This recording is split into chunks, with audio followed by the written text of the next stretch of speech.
Hello and welcome again to the 15-minute podcast. We're going to try and get everything in under 15 minutes. It is the 11th of March, and today I'm actually going to defend the Americans.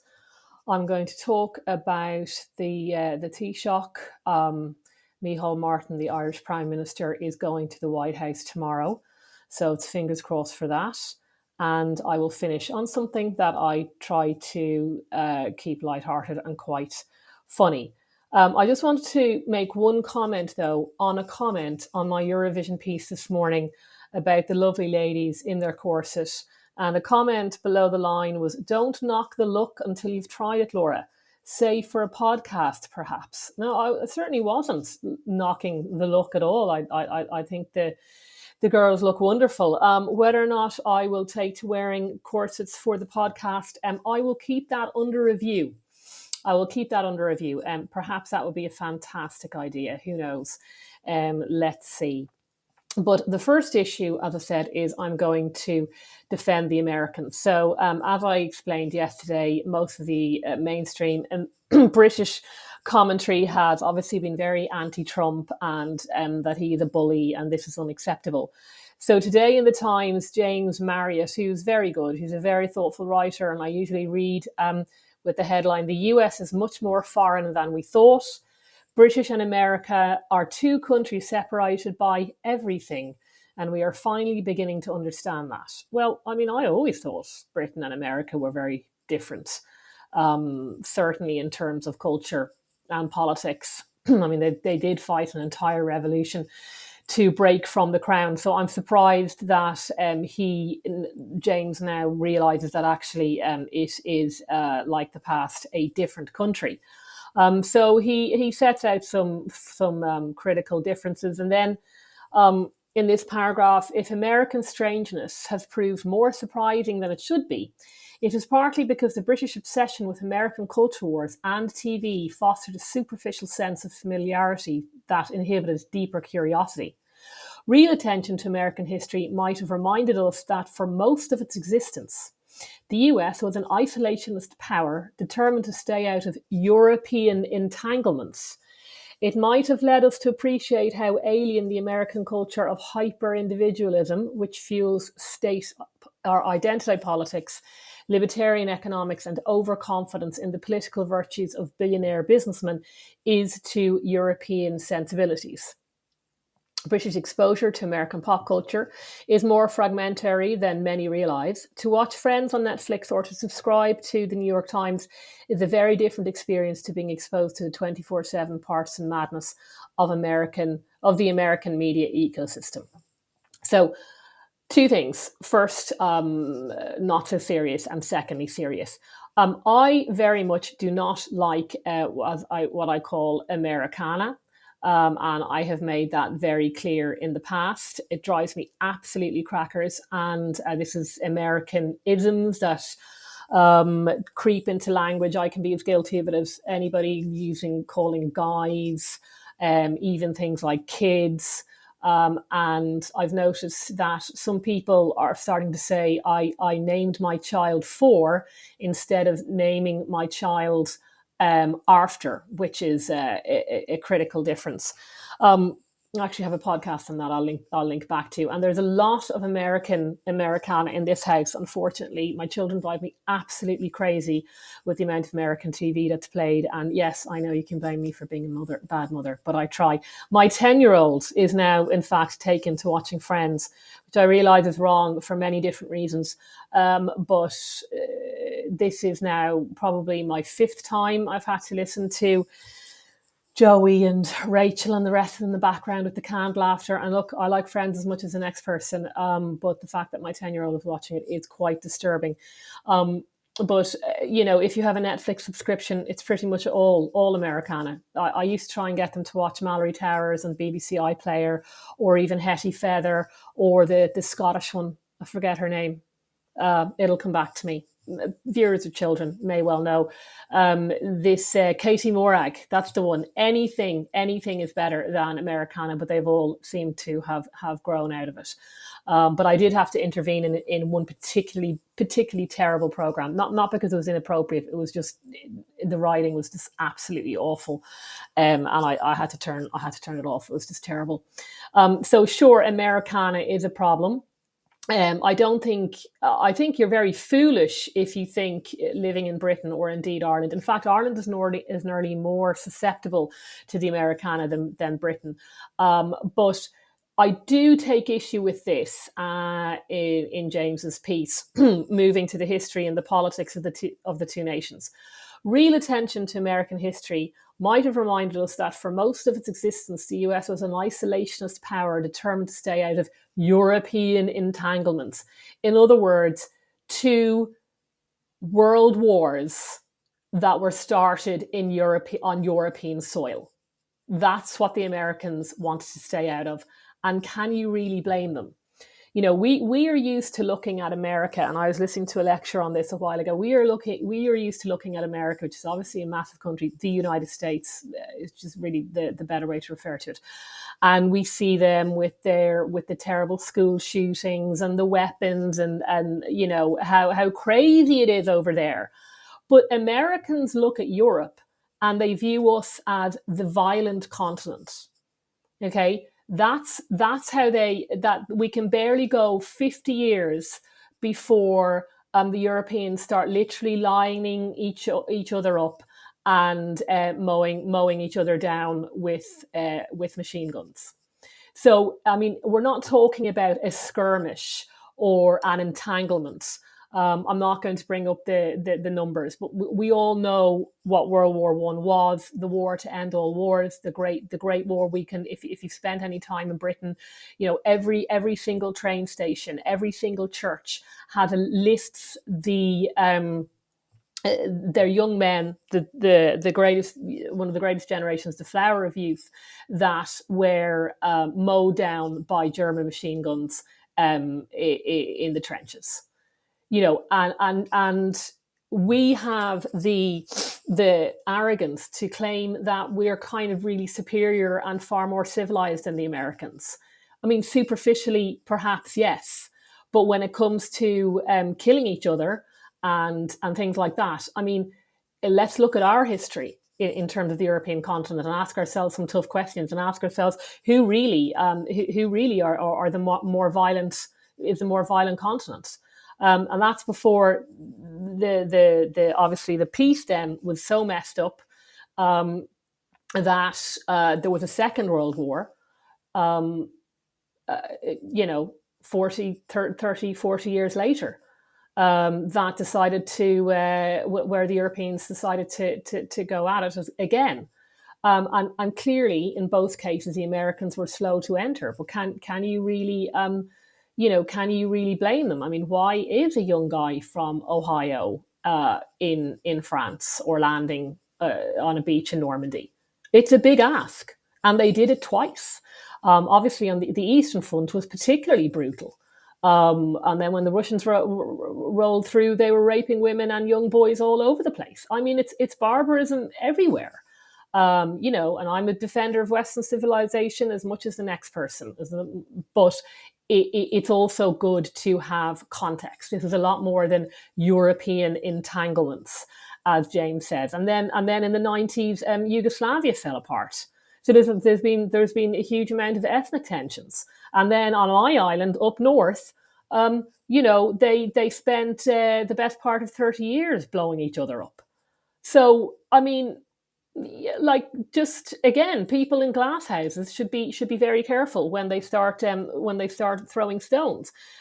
If Europeans think that actually Europe is the incredibly violent continent and they can barely go 50 years without killing each other, then I'm not sure this is an opinion that we should be challenging. And that's before, if you want to put your left wing hat on, you get to all the colonialism, which was particularly brutal in places like the Congo or Algeria.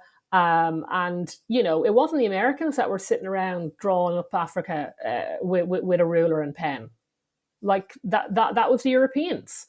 So I just think that we should so to go back to then, if you want to look at Russia and Ukraine again. Perhaps this is the underlying reason why Trump and the rest of the gang are thinking like, we don't want to get into this.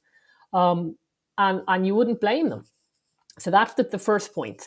Europe has a very, very violent history, a very high violent history. Sure, it's got beautiful cathedrals and beautiful art and music and all the rest of it. But unfortunately, there's also a very violent nature. And that's, of course, before we get to the genocide, where Europe could not even be trusted to not kill 6 million Jews, which has then caused the fallout in the Middle East. So, just take a seat, I think, is what I'm trying to say. And then I thought this was a cheap shot as well. It might have, he's talking about Americana and how the American cult of hyper-individualism, which fuels identity politics and libertarian economics, etc. I don't think Americans are hyper-individual, or which really has sort of selfish connotations, any more than the Europeans.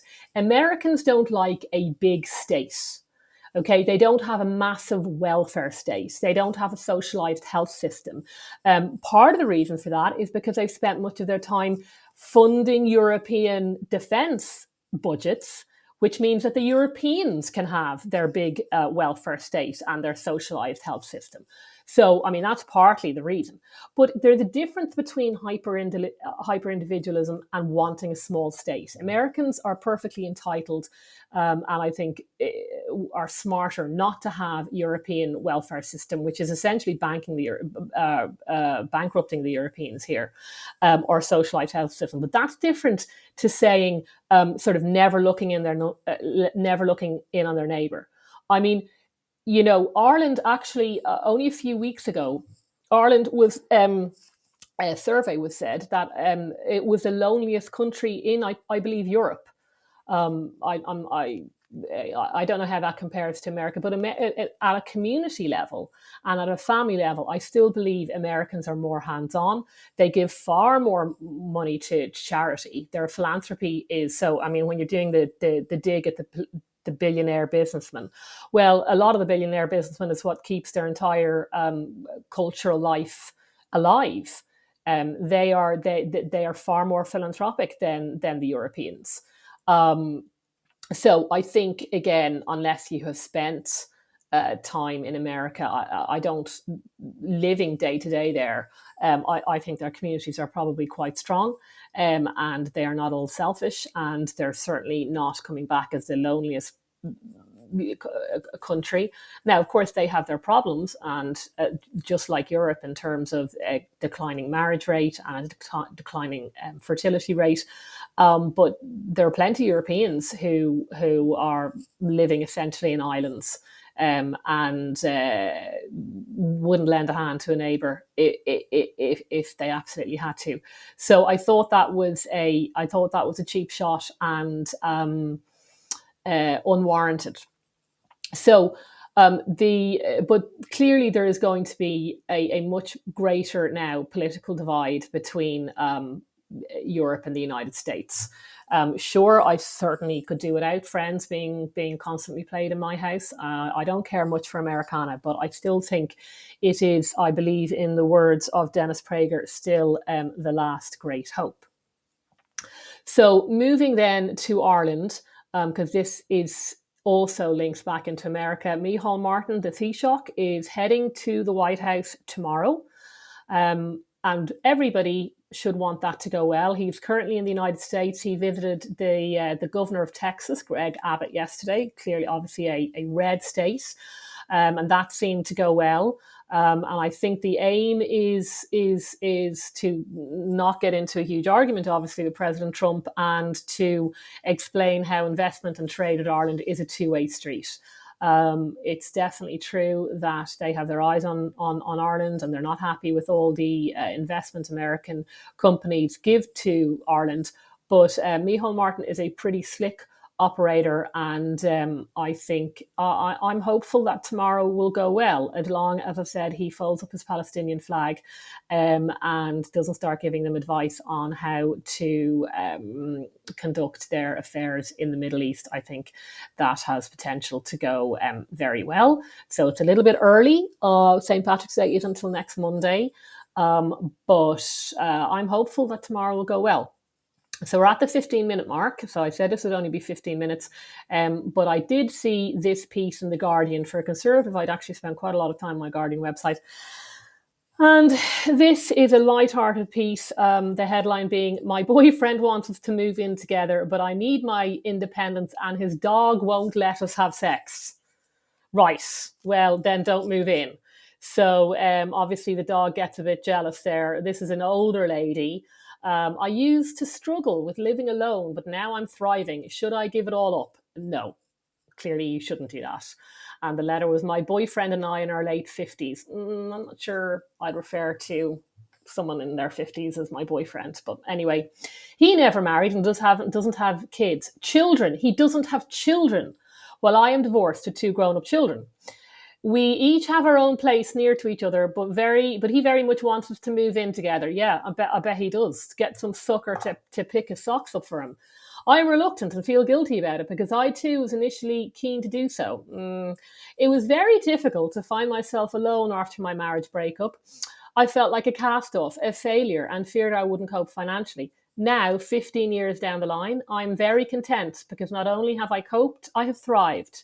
I have a happy social life, enjoy my work, and I'm part of the community. I also need even my own space and time alone. Although my partner and I enjoy our time together, some issues that I can live with for a couple of evenings a week would be a burden on me on a 24/7 basis. For instance, he has a big dog who sleeps in the bedroom and interrupts every cuddle, making intimacy awkward and rare. I have tried talking about these issues, but he won't engage. What can I do? Don't move in.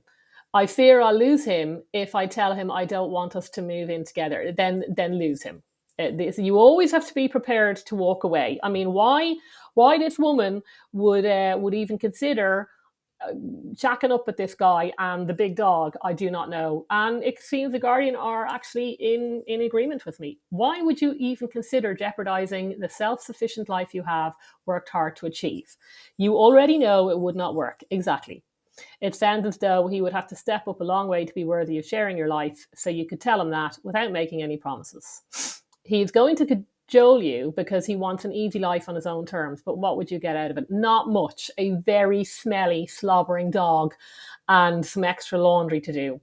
Sometimes people think the availability of regular sex in a shared location is highly desirable, but it can come at far too high a price. You know what you want. Stay strong. Exactly. See, this is women. They need to learn the word no. Say a quiet no, as one does to a whiny child, and even be prepared to lose him with a great plan B. Yes, you have to be always willing to walk away. I've already told my darling husband that, God forbid, anything happened to him, and I ended up a widow. There's no way. There is absolutely no way I would be shacking up with anybody else. So he needn't come back and haunt me over that. I might sort of instigate some sort of filofax system where I have a number of people to keep me entertained. But that would be it. I don't know why women do this. I mean, you're happy as you are. She shouldn't even consider it. Anyway, so I leave you on that worldly piece of advice, although I suspect most of my readers and commentators are men. That is the end of this podcast. Until the next time, I hope you have a great day. Thank you.